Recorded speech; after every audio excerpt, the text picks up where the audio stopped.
Let's Chat. I am Miss Lissha. You know, we are on Spreaker now for our Mind, Body, and Soul segment. We are so excited, but you know I got my right hand, and most of the time she is my left, the fabulous Miss Toni. Hey, T. Hey, Lissha, girl. I am excited about this new journey we are about to partake upon on Spreaker. Welcome, everybody. We are excited. We hope you guys get buckled up because we're going in. And just to give everyone, all our new audience, a little overview of what Lissha and I do here on Let's Chat. Again, my name is Toni, and I am always joined by the phenomenal Miss Lissha. And our passion here is Let's Chat. But, you know, Lissha and I are readers, avid readers at that, and we love literature. But we have come to embrace not just literature, but all walks of the arts. And we do it the royal way. No matter what it may be, you will find in the chat room we've had not just authors, but we've had musicians and publishers and actors and singers, you name it, they have joined Lissha and I here on Let's Chat, and we are so thankful with them. But we get to hear the passion behind what it is that they do, because you never know who may be touched by that passion, and they don't even realize it, but they are actually helping someone that is always listening, because Lissha and I here on Let's Chat, we go where you go. So once again, thank you for joining us here, and we hope that you guys are ready to interact in an intimate, fun, and friendly environment here on Let's Chat, because we always like to inform as well as have fun. Yes, ma'am. We are talking about Black women in media. You know, we don't get to hear about the backside of media and Black women and its strives and the accomplishments that are made. I mean, we see people like Oprah, and we get to be able to see the people that we see on a mainstream level, but we never know what happens on the background, the producers and the anchor women that have to go through the process of becoming that media presence. And so I think that is important. There's a lot of things going on in media just this past year, just so much disrespect for journalism and journalists in general. And I was like, we have to do a show, because if we can see so much disrespect, I wonder the things that we don't see, you know, the pay issues that we don't see. And I'm glad that, you know, our guest today was able to take time out to share their mind and their space and then just their career with us. We have a fabulous, fabulous guest that's going to be on with us tonight, Nikesha Williams. I mean, she is everything, because not only is she a news a producer, but she's an author as well. So we're going to talk about her books. We are going to talk about her journey into journalism and her passion behind the things that she does. That's quite a lineup for our guest, and she has some interesting titles. I'm over here trying to find her now on Amazon. That's For Women and Love Never Fails. And that's it. That's the thing with our Mind, Body, and Soul shows, Lissha. They really, for some reason, those shows always stay with me days after we have aired a Mind, Body, and Soul, because this gets really intense, and not intense in a bad way, but it really gets you to thinking about it, and that's the purpose of our Mind, Body, and Soul, and you feel it within. And each time we have had one, it has touched everyone in a different way, but they were touched nonetheless. I agree with that. So we want you guys to just relax, kick back, and enjoy tonight's show. And let's get started. We're going to play a little music. This is the fabulous Xavier Lewis. If you guys are interested in his music, if you're enjoying it, we appreciate you. Head over to iTunes and grab his song. So this is Georgia Clay. Busting my tail on a 9 to 5, just to keep up, try to stay alive. Promise my lady we gon' be alright. She be crying while she praying for a better life. Hustling on the side for a bag of rice. Gotta feed the fam, gotta pay the price. Gotta keep trucking through the Georgia clay. Gotta stay searching for a better day. Gotta keep my faith till make a way. Gotta get extended so the gas can pay. Sweet Georgia, hold me down. Keep my feet planted on solid ground. From the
now the price is paid. From my shoulders weight, from the burdens laid. Knuckles bruised from mistakes I made. Sweet Georgia, hold me down. Keep my feet planted on solid ground. Tell me why do I have to cry out? Tell me why should I even pray? Tell me why should I worry about it? Tell me why should I lose my head? Tell me why do I have to cry? Tell me why should I even pray? Tell me why would I think about trying to die when I don't just take it to the Lord in prayer? I'm just singing the truth. Southern trees, that strange fruit. My roots run deep in this Georgia clay. I'm just singing the truth. Southern trees, that strange fruit. My roots run deep in this Georgia clay. Gotta keep trucking through this Georgia clay.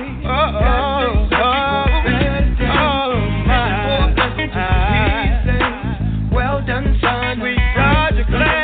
Gotta keep trucking through Georgia clay. Gotta stay searching for a better day. Fishing for a blessing just to hear you say, well done, son. Sweet Georgia clay. Gotta keep trucking through Georgia clay. Gotta stay searching for a better day. Fishing for a blessing, keep trying now. Well done, son. Searching for a better day. Gotta keep trucking through Georgia clay. Gotta stay searching for a better day. Fishing for a blessing just to hear you say, well done, son. I'ma keep on trucking through the Georgia clay. Gotta keep on searching, yeah, for a better day. I'm gonna keep on trucking through my,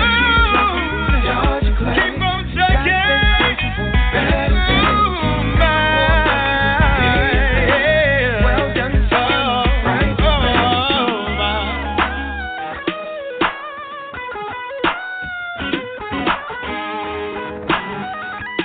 We want to welcome you guys to Let's Chat. I am Miss Lissha. You know, we are on Spreaker now for our Mind, Body, and Soul segment. We are so excited, but you know I got my right hand, and most of the time she is my left, the fabulous Miss Toni. Tonight we have a fabulous guest. Nikesha Williams is going to be on tonight. She is an Emmy Award-winning news producer and author. So we're going to talk about her books. We're going to talk also about Black women in media and the state of news and media at this point in time. There's been a lot of disrespectful interactions just with the media. And I just want to get a good take on it. And then you notice that we don't never really know the back behind the scenes. I think we're going to have a great talk. We're going to talk about literature. We're going to talk about media and the role that Black women are playing. And I'm just really excited about that. That's quite a lineup for our guest, and she has some interesting titles. I'm over here trying to find her now on Amazon. That's For Women and Love Never Fails.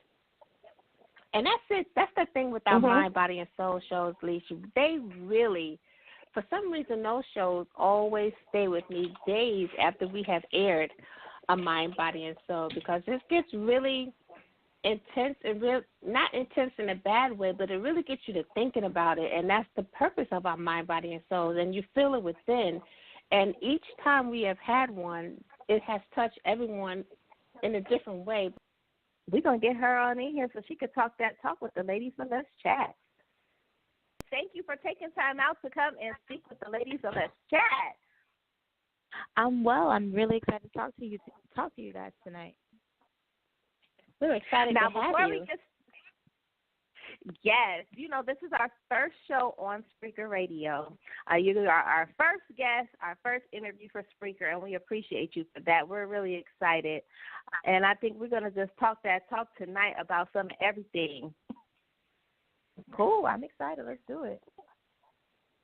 Now, before we get started, we want you to tell everybody a little bit about yourself and your journey into journalism. Oh, so my name is Nikesha Elise Williams, and I am a news producer by trade. I've always loved writing. I think I've always been a little nosy, a little curious, And so I always like to say I just like to know stuff. And so journalism kind of satisfies that as a career. It's like the one job that where you get paid to mind everybody else's business and know what people don't want to tell you. So I started just as writing in my high school newspaper I wrote a little while for my college newspaper. I went to Florida State University. Then I realized I kind of wanted to do the media side more so than just the writing. So I went into broadcast television. I interned at NBC, a couple of state bureau in Florida that covered all the state news out of Tallahassee. And then I got my first job in media as a news producer in tiny little video Amarillo, Texas. And I was there for about a year and a half. I moved to Fort Myers, and now I'm in Jacksonville where I produce the 11 p.m. show every night. Awesome. How is that process for you when you step into that role? Just walk us through a day. I mean, what is your day like just in that role as a producer? My day at work starts at 2:30, but you should be well versed in what is happening in the city, in the county, in the state, and in the world in general before you walk into the meeting. But like my day really starts at 2:30. I go into a meeting and I meet with reporters and anchors and managers and other producers, and we kind of just talk about, the day, the story, what's happening, what's going on, what's big. Reporters begin to pitch stories that they think are interesting that they actually want to go out and cover. And then my job is to take all of those elements, all of those pieces, all of those different stories, and to spin them into a newscast that is watchable, that is informational, that is informative, that is also entertaining because it is television, and we're competing and fighting for so many people's attention against so many different devices and services now, and then just trying to make the show something that people need in their lives. There has to be a value to the news. So even though you're being informed about things that you want to know about, and also the things that you should know about that maybe that you hadn't thought about it either as well.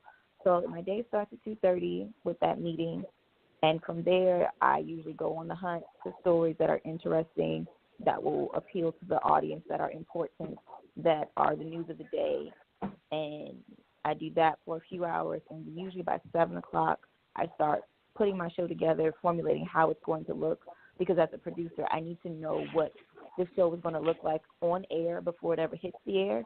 And so that's kind of the creative side of it, playing around with sets and shots and different techniques to make it look good and to kind of finesse it. And then I write until 11. The show goes on at 11. Actually, my show starts at 10:50, 9:50. And for the next 35 minutes, I'm making TV. Absolutely. I mean, because we get to watch Being Mary Jane, and it does give us a little bit of the background of what goes on in media. But I think that just kind of shows the surface of it. And now I know that they talk about Black Hollywood, and they talk about the difference in the wage gaps in entertainment. But what about in media for Black women? What is that like as far as other producers that are may have the same experiences, the same talents? Do you guys experience that same issue? I think there is a bit of that. I don't know if it's just because we're Black or just because we don't speak up and we don't ask.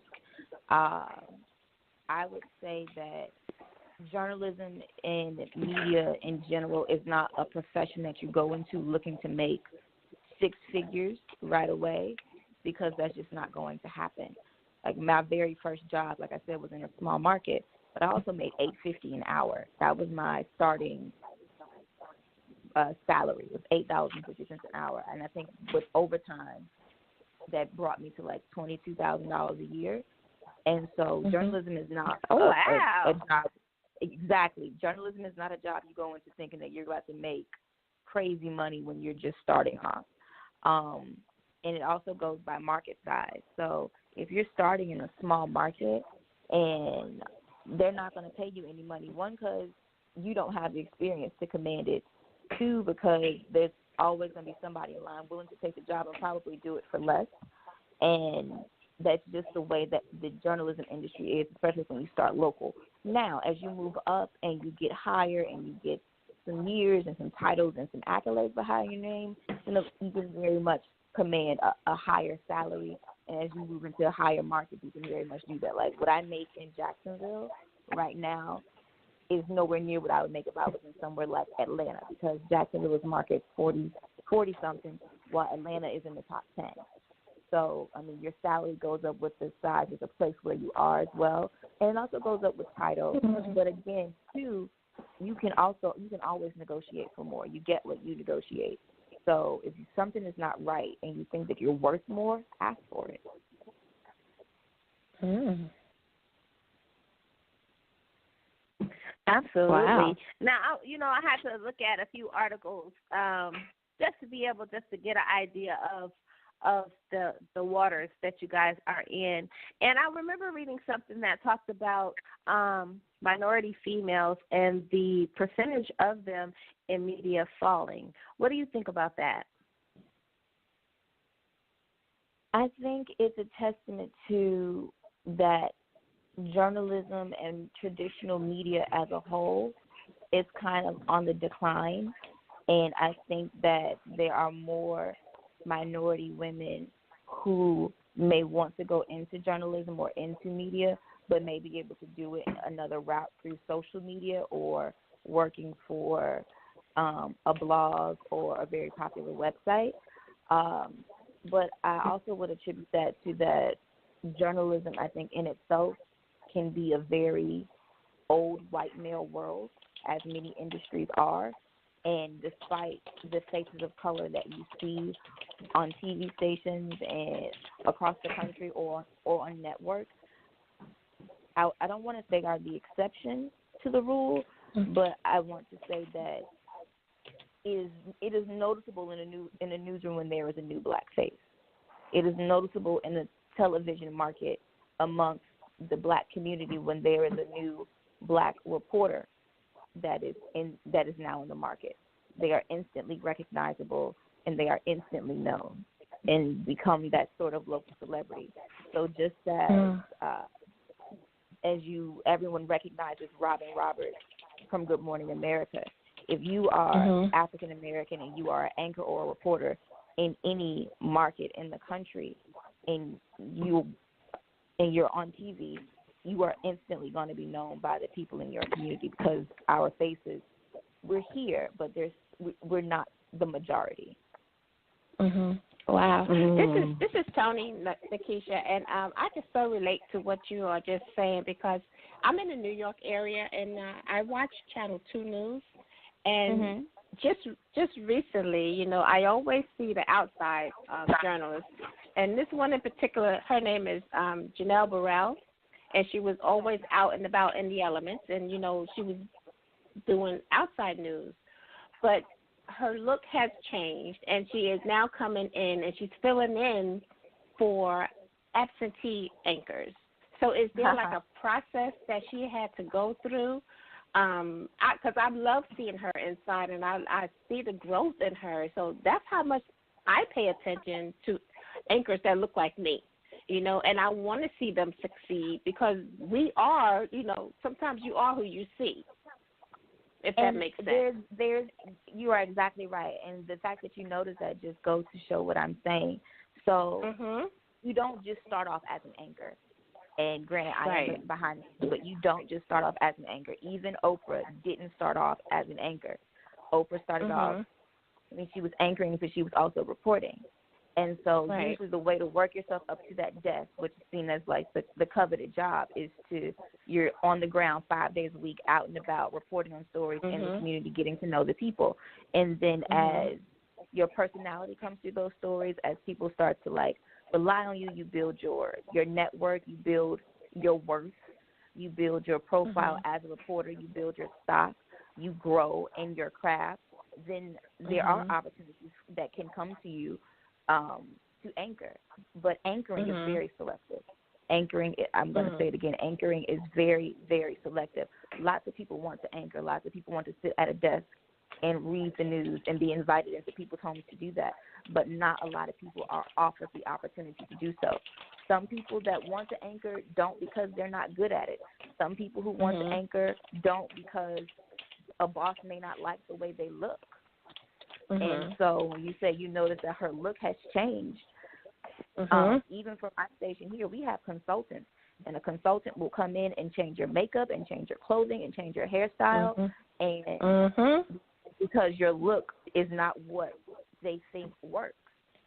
I mean, and I tell you, I noticed it, and I noticed her whole. I mean, she does a phenomenal job at reporting, and I was just hoping that she got a chance to just sit inside it and do what the others are doing.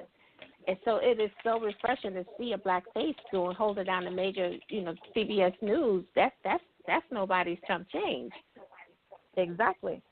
But there's definitely a process behind it. If you look at, even if you pick any black reporter in the country, a well-known face or a less well-known face, and look at maybe one of their very first headshots to where they are now compared to where they look like where they're sitting on an anchor desk, it's not that they have changed, but their look has been refined. You can see that they've been groomed, and that they very much present like an anchor woman is traditionally seen, just in a brown face.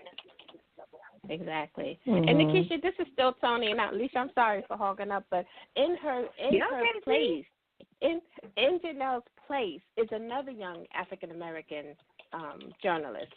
So she is new to the scene. So because I notice things like that, if there's something about me, I notice those things.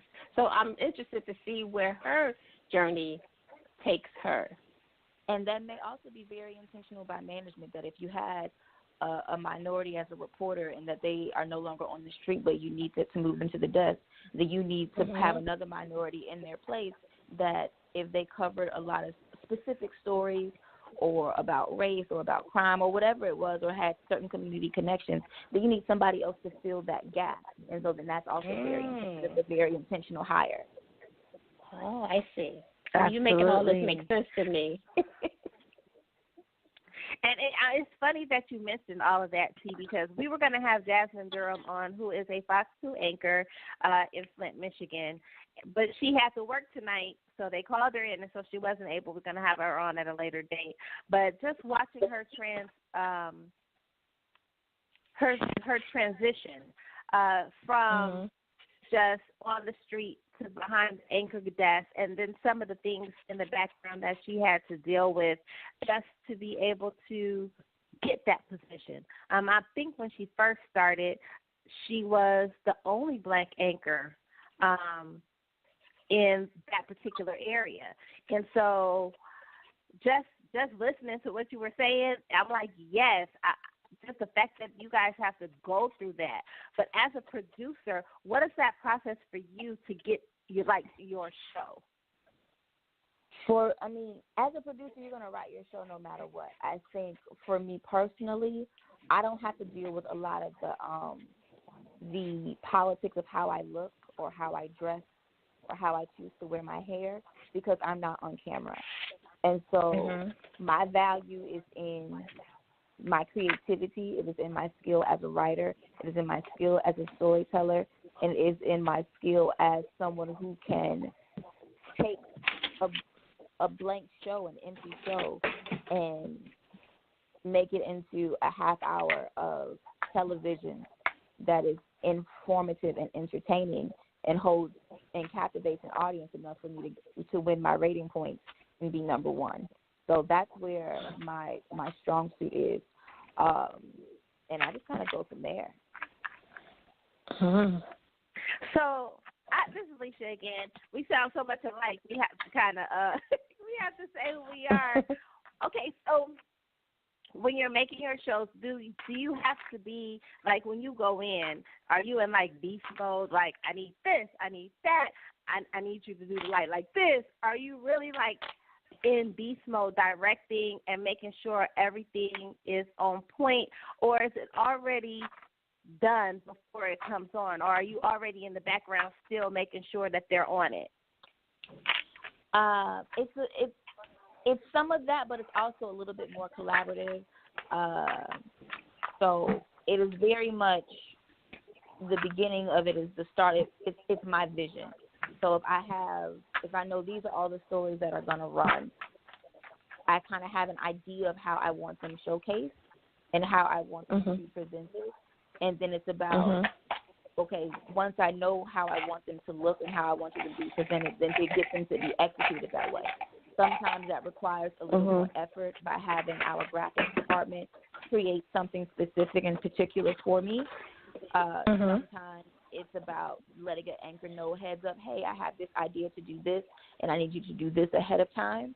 But a lot of it is that, okay, this is what's on paper, and then working with my director to say, this is everything that I have down, this is what I want to do, and then they have to execute it. Because, like, the worst feeling in the world as a producer is to spend 8 hours or however long you spend writing your show, and then to go into the control room, and as it's happening on air, it just falls apart because you and your director don't have that type of a relationship. I always tell new producers that, especially when they get mad at their directors, like, oh, they just don't understand, and this happened or this happened. Like, you can't be mad at your director. You have to develop a relationship with your director where they know your style and you know theirs, and you guys can almost catch each other's mistakes, or if something's not there or something's not where it's supposed to be, that whatever is happening never shows up on air. Because what we don't have in television is the ability to do over. When you make your mistakes on TV, everybody sees them. You don't get the chance to say, ooh, let's try it again. You get another day to say, let's do a whole nother show and do better than we did yesterday, but you don't get to start over and do it again. It's live. So you have to have that relationship with your director, and the directors that I work with, I've gotten to be really close with. They know me, I know them, and we catch each other, we balance each other, we talk to each other and say, okay, this is what I'm thinking, this is what I do, can we do it? And if it's a no, we can't do that, then we can scale it back. Or if we can do even more than that, we'll scale it up. And it's just about having that simpatico relationship. Absolutely. Now, this is Lissha again. So you're an author of 4 books. So how was that transition from creating content for a show to transitioning into creating content for your book? What was that process of writing like for you? I don't know if there was necessarily a specific moment of transition. Like, I have 2 books that are out. My 3rd book comes out, and I'm going to release 2 books this year. So, like I said at the beginning, I've always loved to write, and I've always loved to tell stories. My first 2 novels were very much born out of what I do as far as a news producer, because I feel like there are some stories that just did not leave me. I think I'm a very empathetic person, and I'm someone that kind of absorbs that, some of the feelings of the stories and some of the grief or some of the trauma and some of the tragedy. And so for me, writing was a way to say the things that I may not be able to say in the newscast, because you want to be balanced and you don't want to be one-sided, and you can't just come across as biased, and to kind of just fiction to say all the things that I could ever say on a specific subject. And like, I can find myself in a newsroom where I feel like something is, for lack of a better word, too black. I can find that southern racist white man in me to the other side, to try to find where the balance is in the story, to just to make sure that you as a journalist, you don't want to have an opinion. You want to tell the story. And even though that's not really seen today in some of the major networks where opinions are appreciated and sought after because of what television has done to media and to journalism as an institution, at the end of the day, the premise of journalism is to not have an opinion, but to tell the story, to follow the story where it goes, no matter how you feel about it. So fiction for me it allowed me to have an opinion, but it also allowed me to just tell a story and present every kind of scenario that I could, and so that you didn't know my opinion, even as the author. I wanted the reader to decide how they felt about something. Wow. This is Toni Nikesha. Now, how hard is it to just have no opinion and just tell the story? You know, because sometimes the emotions is real. How hard is it to just be keep that professionalism? It's very hard, especially when you're dealing with stuff in our community and you feel like you're the only one in the newsroom, or it's only a few of you in the newsroom that can really argue about why something is the way it is. It's very difficult. It can be very draining trying to explain blackness or explain why something is insensitive or offensive in the black community, or even why the black community is responding in such a way. And I know I'm speaking in generalizations, but to be specific, I mean, 2016, 2017, 2018, we've seen all of these rises in police violence and brutality, and so many cases of men and women shot and killed or injured or harmed in police custody, and there's nothing, in our opinion, that seems to be done about it. There may be a charge or a case or an indictment, but there is no conviction, or sometimes there's not even an indictment. It becomes it was a justifiable homicide. It's very hard to see that, to watch those videos, and to write those words over and over and over again. And so trying to find that balance and not having an opinion. Usually you have an opinion with your coworkers in the corner, and then you go to work and you try to write the story as fairly as you can. Right. And I mean, there are goodness. I mean, there are many times that there are debates in the newsroom about why something is newsworthy or why something is not newsworthy, or why something should run or why something should not be run. I can remember for myself in 2016, I think President Obama had made a comment about populism in reference to the 2016 presidential election with Donald Trump and Hillary Clinton, and he said something about us versus them, and then there was all this stuff coming out about the president's suspected ties to the Ku Klux Klan and David Duke, and whether or not he disavowed them. And I wrote this story, and I didn't put my opinion in it. There was a study from the Southern Poverty Law Center about hate groups and how that translated into the presidential campaign, and it did not run because my manager was like, "Oh, this isn't something that we should run. This isn't something this is biased. This is one-sided. We can't say this. He's just a candidate." And then a year later, we had the whole attack in Charlottesville, which is very much by people who support the Ku Klux Klan and were hailing the sitting president as their new leader. And I just thought that was ironic.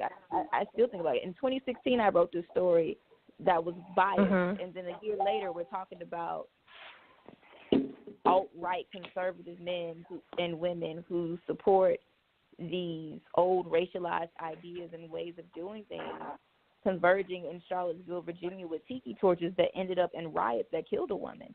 But I was wrong. So, I mean, those things like that happen all the time. And you kind of just have to, at some ways you have to grin and bear it if you want to keep your job. And in other ways, you have to find a way to find the balance in the story and to find something else that complements the other side or the other perspective of what you're writing. Absolutely. And in those instances when that happens, what are some of the ways you take from the experience and switch it around to try to get those particular stories out where they, are there different techniques at that time that you have to go to kind of not push it, but be able to apply a little pressure so that they can see it in a different light?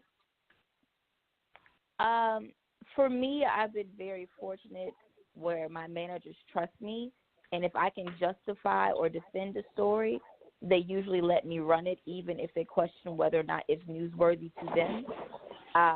So I'm thankful for that. But I mean, these are very real discussions that we have in the newsroom where it becomes something that has to do with race or politics or gender, where the issue can be seen as controversial. I work in a newsroom in the South. That is not lost on me. We have people, viewers will call and tell you that you are racist and that you are fake news and that you are biased and that you're not telling the whole story and that you are lying. And so you have to go to work and do the best you can every day to tell the story as it is, no matter who's calling or who's saying what. And if that means that you have to go toe-to-toe with the manager one day, then that's just something that you have to do to try to explain and get your other side of the story out, or say why, like, hey, we're doing this story, but did you ever think that this is hurtful? Did you ever think that this is disingenuous? Did you ever think that this is not really news and that we're just doing more to stir the pot than we are to actually tell a story? And those conversations happen as well. Wow. Now, this is Toni, Nikesha. I want to go back just a little bit because you say your day starts around 2:30 and you're gathering information and everything for the 11 o'clock news. Now, how do you handle, like, last-minute news, breaking news, and present it in a and present it in a, understandable manner? Oh, gosh. When breaking news happens, we move. It doesn't matter what we have planned. If there is breaking news, we go. And usually breaking news, it starts in trickles. And sometimes it might stay a trickle. And sometimes it might become a flood.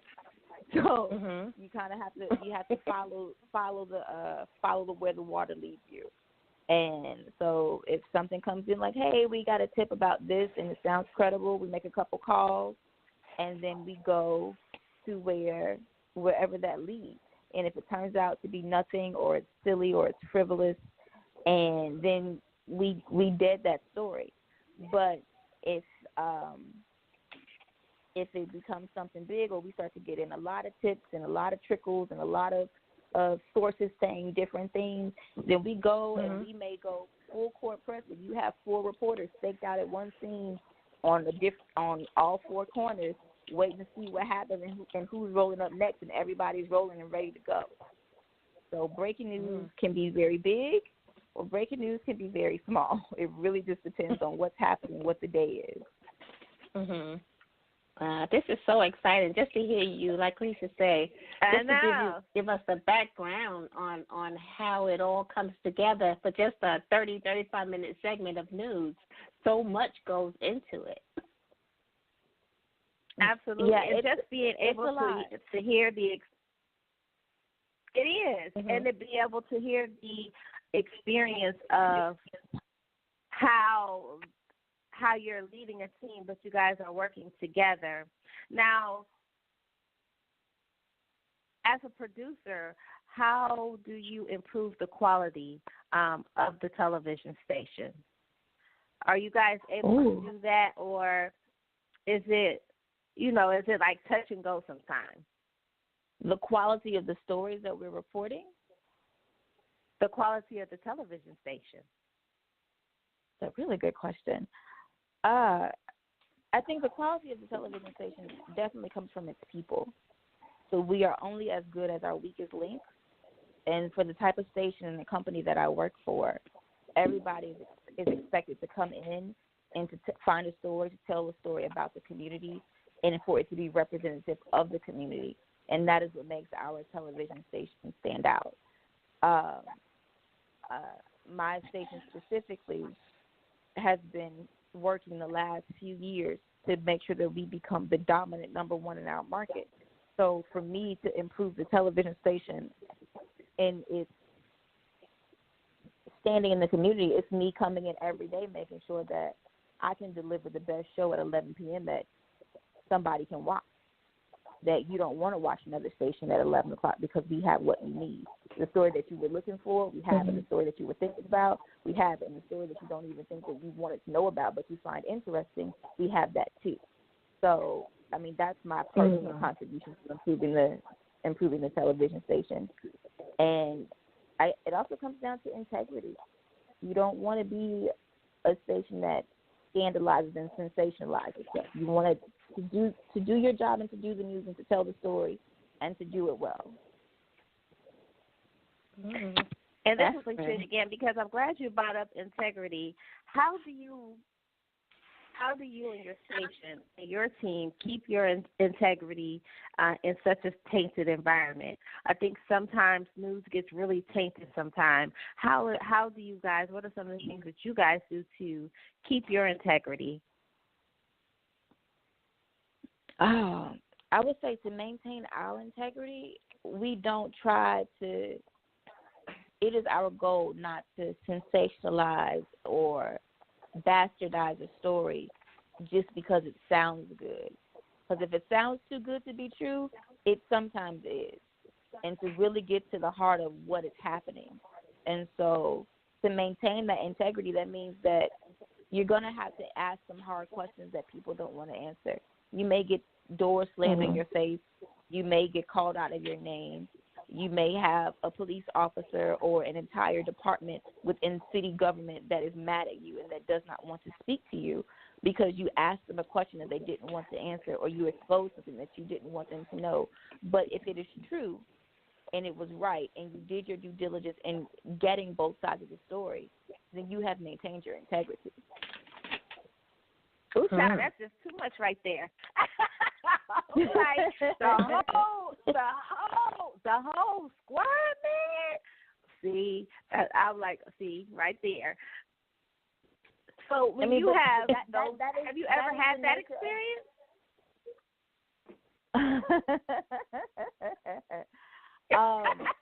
Now I'm getting nosy. I'm like, have you had that experience, and how did you handle it? Because sometimes we Black women, we are very strong, and sometimes we can be very aggressive. And in situations like that, I'm like, how did she handle that? Because I am not on camera, my experiences with those situations are not as common as they are for some of our reporters and anchors. But there have been times where I've had to speak to a spokesperson for the police department or for the fire department or for whatever department it wasn't there, and they were angry about something that we did or that we showed. And if I'm on the phone, I say, well, we called you and we asked you a question and you didn't answer.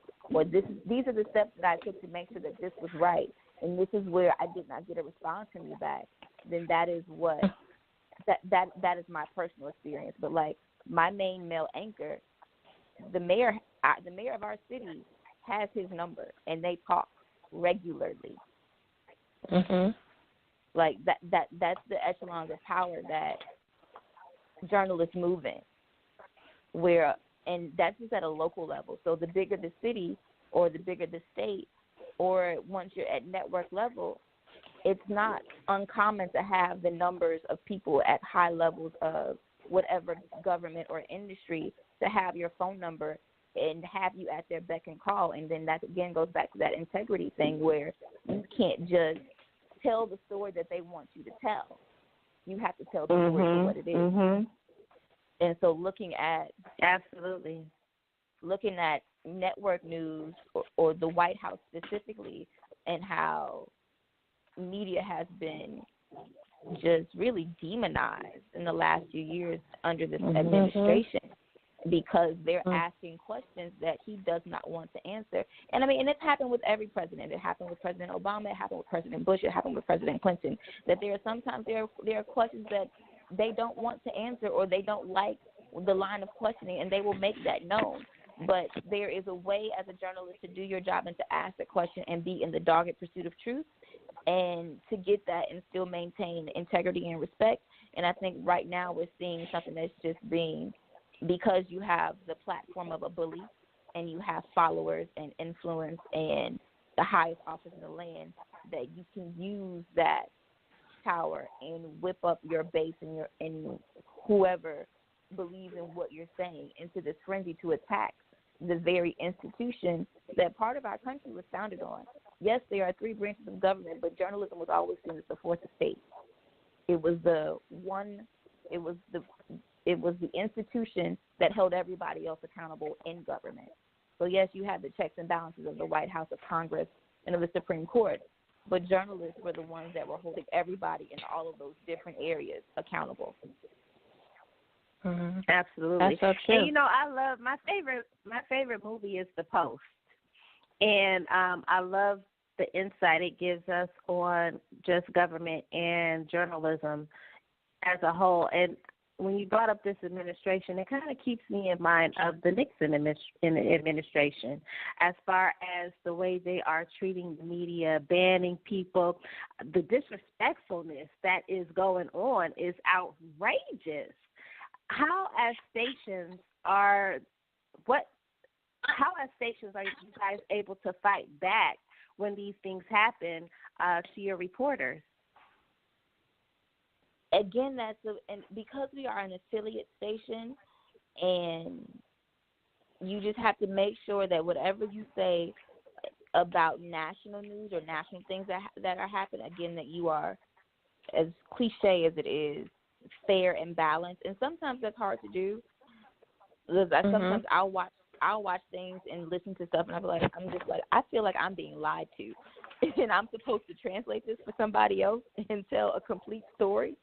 So it can definitely be difficult, but I think that part of it is just you have, like I said, following where that trickle of news leads you.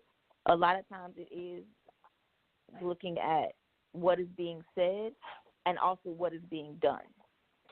Because someone can pay you lip service all day and then do something completely differently while you're not paying attention. While you're paying attention to their words, you're not paying attention to their actions.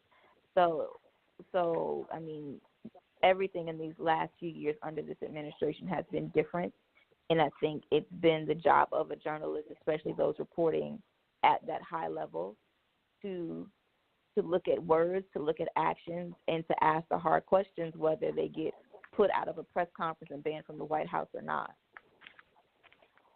I have a question for you. I want to talk about when you got your first Emmy. What was that like? What was that experience like for you? I can't tell you because I wasn't there. I did not. How are you not going to be there for your Emmy? So that was the day of the Emmy Awards ceremony. Was the day of the release of my debut novel, and so I had my event set up for my novel release all ready to go when I found out that I was nominated. And then when I found out I was nominated, I was surprised. And when they told me the date of the ceremony, I was like, well, I'm not going to be there because that's the day of my book release party. So bring me back some gold. That's what I told my friends. So I was doing the book. I did my book release. The event went very well, and I don't think I had my phone through the whole event. And so then after the event was over, I looked at my phone, and I had like a bunch of text messages and phone calls from people that was like, you won, you won, you won, you won, you won. And I was like, oh, okay. Well, bring my Emmy back home to me. So I can't even. I didn't get dressed up. I mean, I was dressed up, but not for the Emmys. I didn't have no fancy nothing, none of that. Wow. Well, with that being said, Nikesha, tell us some more about your book. My book, my debut novel is called For Women, and so it's set where I live here in Jacksonville, Florida, and it is set in 2014 between the two trials of Michael Dunn. He was the man who was eventually convicted of killing a 17-year-old boy over loud music, and because that case happened right here in Jacksonville, and because I followed it from the time that the first police call went out that there was a shooting at the gas station through both trials, I felt really, really connected to it. Like, I just couldn't let it go. I have a young son, and I have 3 stepsons, and so it dealing with those stories, and they were so close to home, was just really difficult. Like, it just never left me. And then as it never left, it started to morph into, like, well, where are the women in these stories? Like, as a producer, and I'm in the morning or in the evening when I'm putting together a show, I'm always looking for the best soundbite, and it would usually be the crying mother or the grieving sister. But I'm like, well, I know there are women victims that are in these situations. Why aren't we talking about them? And as a black woman, I was like, I always know the names of the boys. I always know the names of the men. We can say Trayvon Martin and Jordan Davis and Mike Brown and Eric Garner and so many others without even a blink of an eye. But I personally could not name women that those same things happened to. And up until 2015 with that Sandra Bland, that I couldn't name any women that were in those similar situations. So then for me, Four Women really became about telling that story. So I wanted to talk about women caught up in the crosshairs of the criminal justice system. But I also want to talk about issues that were kind of esoteric to women. I want to talk about ambition and how that plays a role in our lives, in our careers, in our relationships. I wanted to talk about abuse, and I wanted to talk about addiction, and I wanted to talk about the criminal justice system, and I wanted to see a black woman in each one of those roles. And because I work in media and it became an easy vehicle to spin a story, I also put a news anchor into the narrative. And so I spun this story about these four women who really didn't know each other, and then their lives are all connected by this one event, which turns out to be a shooting. And as you unravel the pieces and the parts of the case, you're also unraveling the pieces and the parts of the very fabric of what makes black women, and how they maybe shut down or how they deal with their own traumas or deal with their own stresses or their own anxieties or their own family history. And I just wanted to unravel all of that, peel that mask back, and just really show black women for who we are in all of our intricacies, and not just be some cookie-cutter sitcom wife or someone that was written for a specific time period on a drama, or just to be seen as one-sided. I wanted to tell a story about us and really get into all of our parts and purposes and what makes us who we are as women. Now, this is still Toni. You've shared so much of your journalistic journey. As a reader, what can I expect from your pen? Because, I'm an avid reader and I love reading. So what can I expect when I pick up a book with your name on the spine?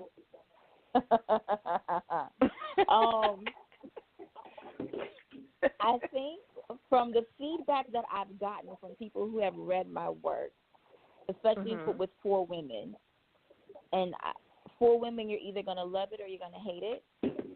I've been thankful that a lot of people really enjoy it. I think that what I ask is that people trust me. And so as a reader, when you pick up my work, you're going to be at attention fairly early on, and I'm just going to keep hitting you. And I feel like I write the way I see it. Being a producer, because you have to write a show and kind of envision it before it hits the air, I've done the same thing with my novels. And so as I'm writing a book, I am seeing the story in my head playing out word for word, and I'm putting it down on paper. So I think you'll be able to put yourself into the minds of the characters. You'll be able to see what I'm talking about, even if you've never been to Jacksonville, Florida. And I will demand your attention, and I will force you to pay attention to what I have to say until you get to the end of it. Oh, I love it. Well, thank you. Absolutely. Now, tell us a little bit about Love Never Fails, because I'm loving the cover, and the way, you just have the water, the intertwining. I love the art of the cover. We're really book bougie here. And so the cover, we always feel the cover is really part of the eye candy for readers. Tell us a little bit about Love Never Fails and the concept behind the cover. Love Never Fails, because my first two novels, Four Women and The Appeal of Ebony Jones, come from a kind of a dark place, I want to do something a little lighter. The idea is partially my husband. He was telling me, he's like, you should write a book about a couple that goes to bed saying, I love you every night. And I was like, I'm a little bit more dramatic than that. So I'm going to need something a little bit deeper or suspenseful or thicker to hang my hat on. And so I kind of took his idea and tweaked it a lot, and kind of took an issue that is happening in the community for black women and built my story around that. And it's still very much about a couple, but it's also very much about a woman who is a part of her life, but she's not living her life until she's forced to. And what she goes through with her husband and her family and her children and all of her other commitments to get back to living her life. And so, yes, it is a testament to the strength of love and the couple's love, but it is also a bit about, having self-love and what that endurance and what that looks like for her. Absolutely. I love it. Now, thank you. Here on Let's Chat, we love to have a little fun with our guests. Yeah, sometimes people get a little scared, but we're not. This is your first time. It's okay. It's your first time. So Toni always comes up with some really good questions. We're going to go a little easy on you. Now, next time you come in, I can't guarantee how that's going to go. If you got pearls, I would suggest you leave them in the room next time you come on the show, yes. But today we're going to go easy on you. We're going to give you a great fun question because we love to be able to show all the dimensions of our guests that come on the show and the things that they go through, their personalities and their passion. And so I'm excited to see what T has for you today. Let's go.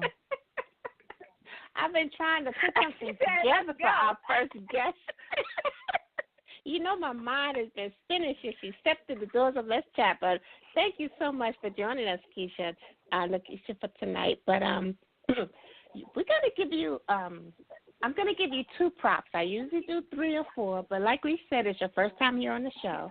I'm going to give you 2 props, and I want you to spin it into a news story that you're writing for your book. Now, this is breaking news, okay? Okay. Here we go. Let's go. News. You have come across a white coffin sitting in the middle of a mudslide, and with that white coffin, we also see a tiara sitting on the top of it. Can you spin us a narrative story with that? A breaking news narrative story about a white coffin with a tiara on top of it? In the middle of a mudslide. In the middle of a mudslide. Okay.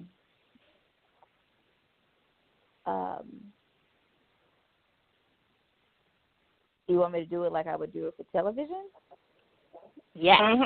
Like a lot. You want to do. Yeah. Okay. I mean, it just boom, it's on your desk and it's go time. I'm ready. Breaking news right now on Let's Chat. The recent rain in Jacksonville has led to record flooding, and that caused a mudslide in the Doctors Lake area of Clay County. And in a historic cemetery, it has unearthed some coffins. We have found one that has been floating down the river and now is stuck in the mud where the river is cresting, and it seems that the grave has been tampered with it because on top of it is a small tiara. Deputies are currently looking to find out how the tiara got there, who it belongs to, if there are any fingerprints on it, and if the grave has been tampered with or did it just end up like that and was a memento left from a funeral. So far, the director of the cemetery has not responded to calls or requests for comment. It is unclear if any other coffins have been unearthed and have been in the mud. We will continue to follow this breaking story for you here on Let's Chat the next time we have information. Oh, I love it. Right, I'm like, ooh, it was floating. Oh, goodness. Girl, you knocked it out of the muddy part. Well, I love it. And it was sensational. She really brought it out when she talking about something, and they were floating. It's like now people are like, wait a minute, because when the news kind of comes on and they have the breaking news, really we not really paying attention. And then when you start talking about floating coffins, it's like, wait a minute, y'all, they talking about some floating coffins on the news. Now we paying attention because it's like, ooh, what street is that on? I love it. the little breaking news on Let's Chat. Absolutely. We appreciate that love. We thank you for coming to kick it with us here in the chat room. We want you to shout out all of your show's social media, any events that you're going to be attending, and where everyone can get your books, and when your newest book is going to come out. All right. So, again, my name is Nikesha Elise Williams. I am at Nikesha, Nikesha, Elise, Elise, everywhere, Facebook, Instagram, and Twitter. My website is newrights.com, www.newrights.com. My books are For Women and the Appeal of Ebony Jones. They are available everywhere. If your local bookstore or your Barnes & Noble says they don't have them, they lied because they can order them. They're also on Amazon. You can get signed copies from my website. And my new novel, Love Never Fails, comes out on Valentine's Day. That is February 14th, 2019. My first event for the new novel will be at the Amelia Island Book Festival in Amelia Island, Florida. And then after that, I'll be at the Jacksonville Book Festival. And those dates are February 16th for Amelia Island and February 23rd for Jacksonville. Oh, that's awesome. I love it. So much for joining joining us. us. Appreciate you. Yes, this is a. Thank you for having me. Thank you for doing our first show here on Spreaker. We had a good time, and it was very informative. And I love the passion that you have for what you do. When just the idea, I can actually see you going into beast mode. Like, look, this is how we're going to do it. And I love that experience because I don't think we experience that enough about Black women in media. I don't think we get to see enough. We see Black women doing so many things. We're moms. We see that. You know, we're doctors, we're lawyers, but we don't get to really see everything that encompasses being a Black woman and your vision and your drive. And I'm glad that you were able to come on and share that with us today. Thank you so much for having me. You are so welcome. Please come again. Will do. We appreciate you coming to kick it with us in the chat room, and you have a good night. All right, you too. Bye-bye. Bye-bye. I love that, Liz. She was so informative. Yes, that was everything. Wasn't that everything? It was refreshing. I think that we don't get to see enough. I think, you know, when we're little girls, we get to see the actresses. We get to see, you know, doctors, lawyers, but you know, I want our little girls to be able to see that there's so many things that you can do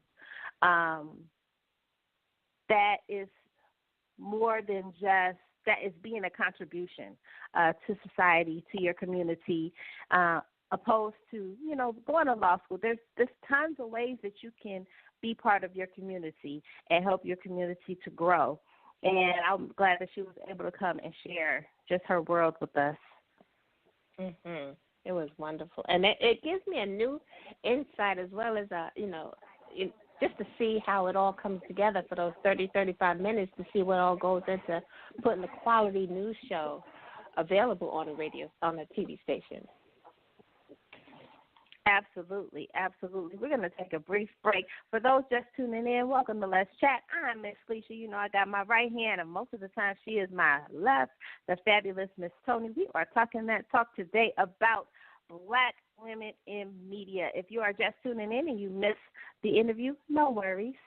We're on Spreaker now. You can head over to Spreaker and be able to check out our archives. We'll also be hopefully soon you'll be able to listen to our show off Spotify. Fingers crossed. I'm excited. Being on this new platform for Spreaker just really allows us to step in a different realm and have a different set of audience. So I'm excited. T is excited, and we appreciate you guys coming to kick it with us today. We're going to take a brief break before we have our next guest. Let's do a little Ebony Archer.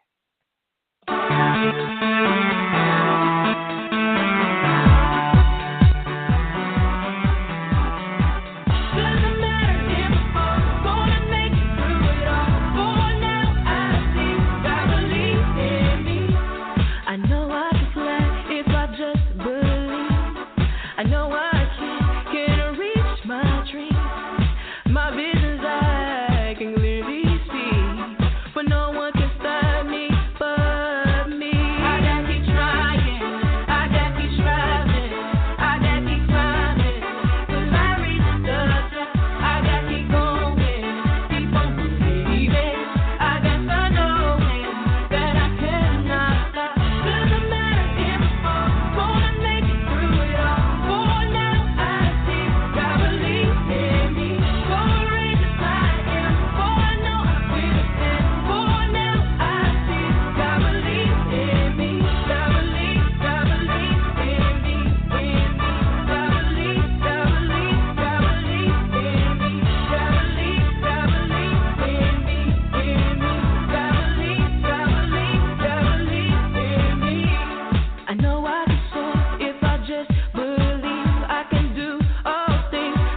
can't win. Discouraged to tell you fear, but just have the power within. But you still be strong when life knocks you down. You can get back up even when you fall down. And when you feel there's no other way, all you had to do is say. Doesn't matter if I'm gonna make it through it all. For now I think I believe in me. Courageous I am, for I know I did it. For now I think I believe in me. Doesn't matter if I fall, gonna make it through it all. For now I think I believe in me. Courageous I am, for I know I still there. For now I think I believe in me. Doesn't matter if I fall, gonna make it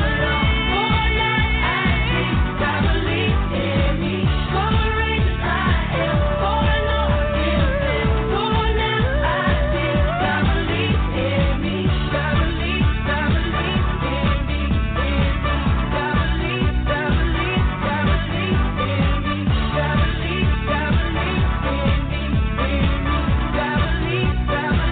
I believe in me. Doesn't matter if I fall, gonna make it through it all. For now I think I believe in me.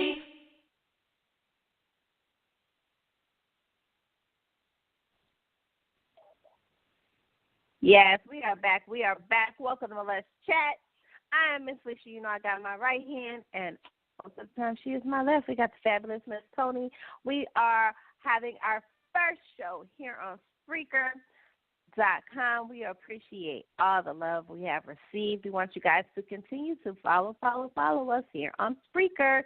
Our Mind, Body, and Soul segments will now be aired on Spreaker. We're excited about this extra move that we're making to step into just waters in a different realm, a different listenership, and so we're excited about that.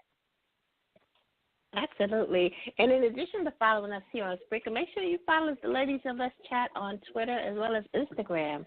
That is Let's Chat. We are so excited to be starting this new journey tonight on Spreaker, and we couldn't have started it off with a better guest than what we had earlier, because she gave us so much insight and background on what it takes to produce a quality news show, just the news. And even though it's only on for 30, 35 minutes, she starts her day early in the afternoon, and they go on air at 11. So a lot goes into it, Lissha. A lot makes sense to me now, and I kind of is going to look at news a little differently because of what she shared with us. I definitely agree. I think that we don't see enough of the behind the scenes. We don't see enough when it pertains to black women in media.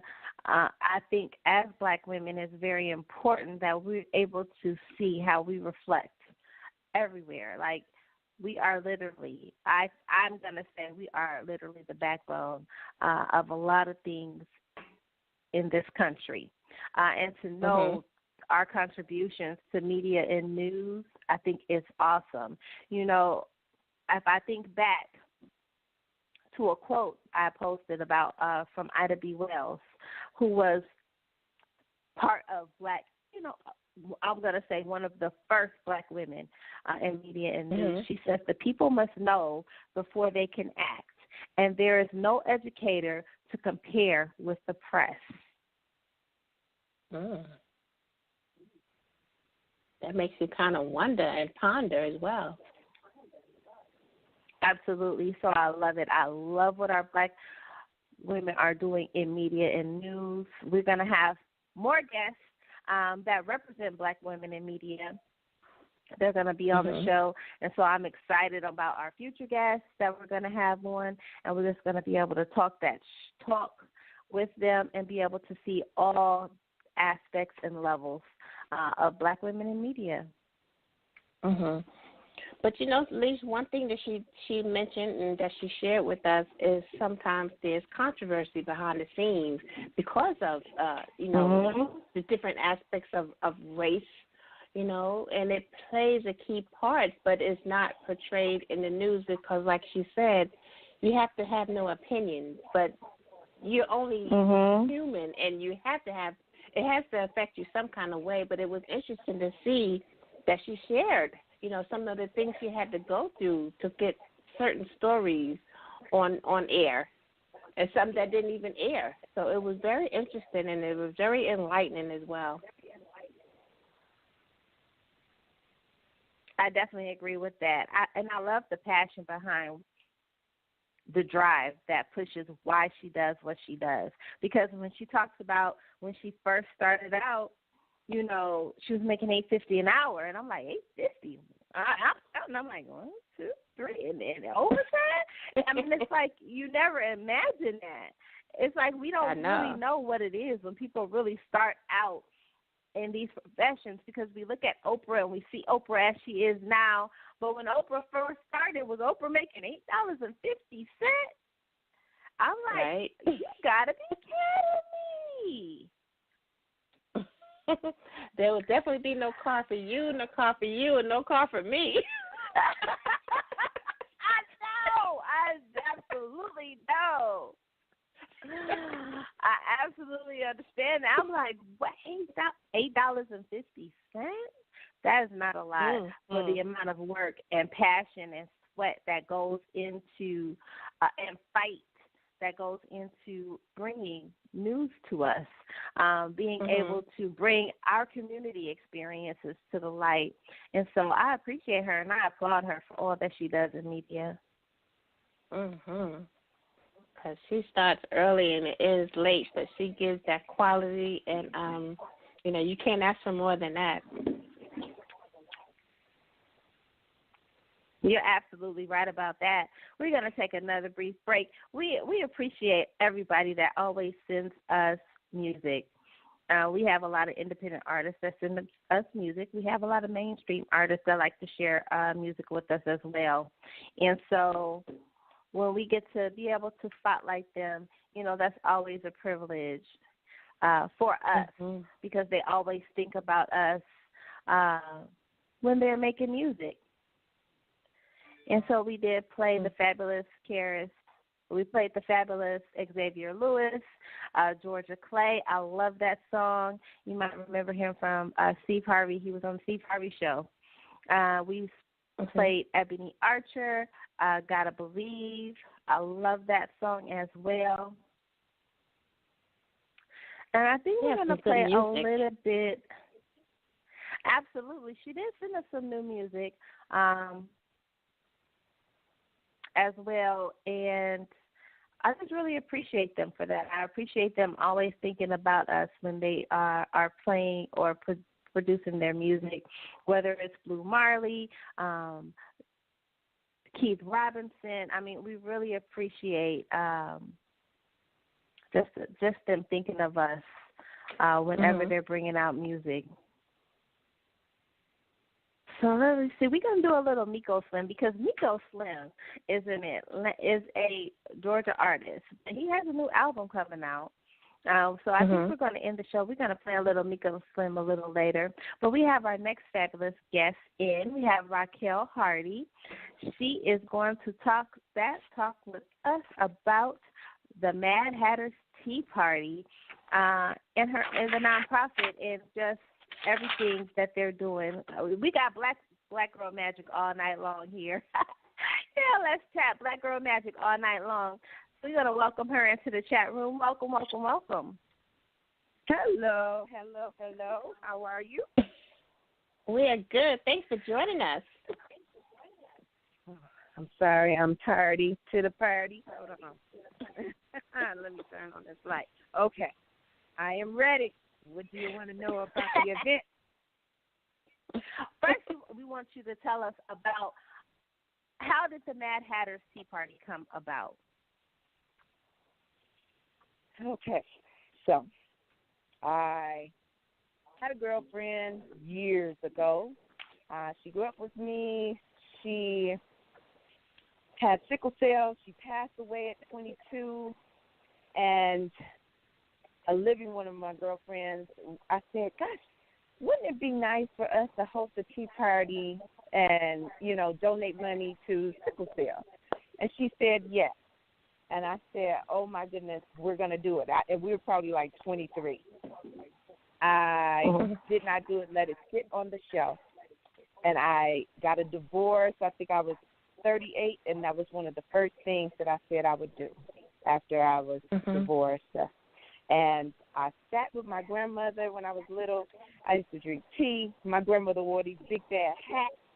And I said I would love to do that very thing with girlfriends and raise money for nonprofits, and that's what I've done. That is exactly what I've done. And what was the process like starting that nonprofit from beginning to end, and the growth you saw in yourself while going through that process? So I do not have a nonprofit. So I am like this person that has this charge and this thing on her heart and bringing people together. So I choose a nonprofit, and the nonprofit changes with each tea party that we raise money for. So it's called third party fundraising. Yeah, it's called third party fundraising. Now I've looked at. Did we lose her? Say that one more time, Raquel.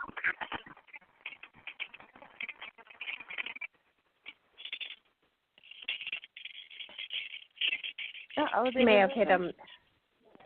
Maybe she hit a mute button. Are you muted? Oh no.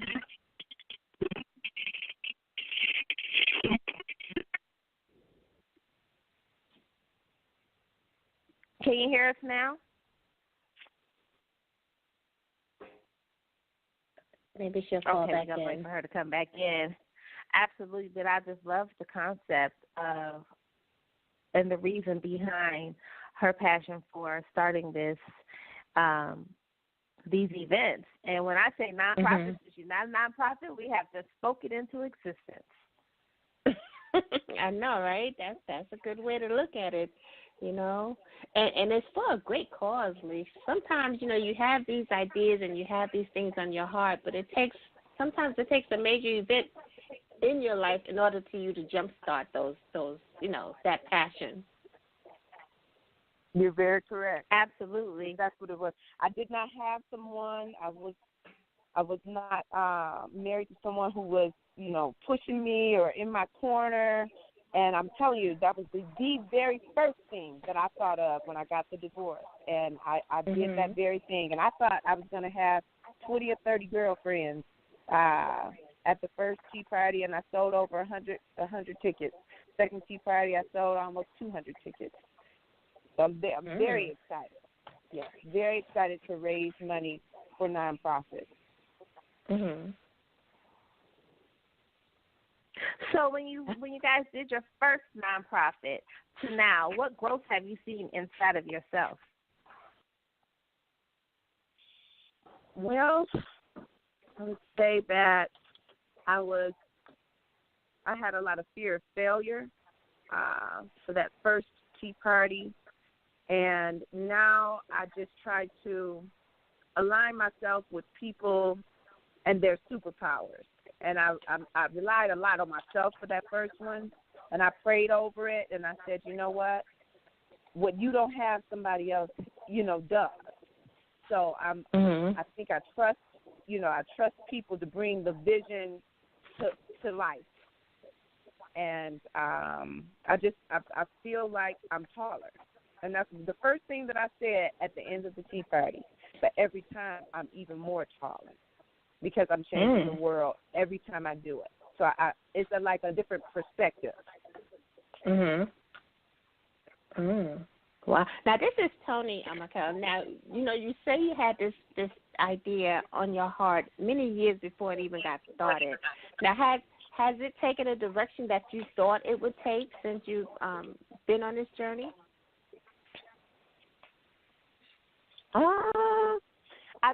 I think it's a little bit bigger than I thought. I thought it was going to be only, you know, some girlfriends that I knew. And give you an example, I was, after the second tea party, there's another girl who does a very similar event for Kentucky Derby Day. So I would get my face done at my makeup artist. And a woman, evidently she works for a bank, and she, was the community director, and they give away money. So my makeup artist said, oh, yeah, you guys need to get together. You need to tell her that you host this tea party. I'm telling her about the tea party, never said the name of it. And she said, yeah, I heard about this really big event. And I said, oh, I've been trying to go to that girl's event. It's called the Detroit, Derby Brunch.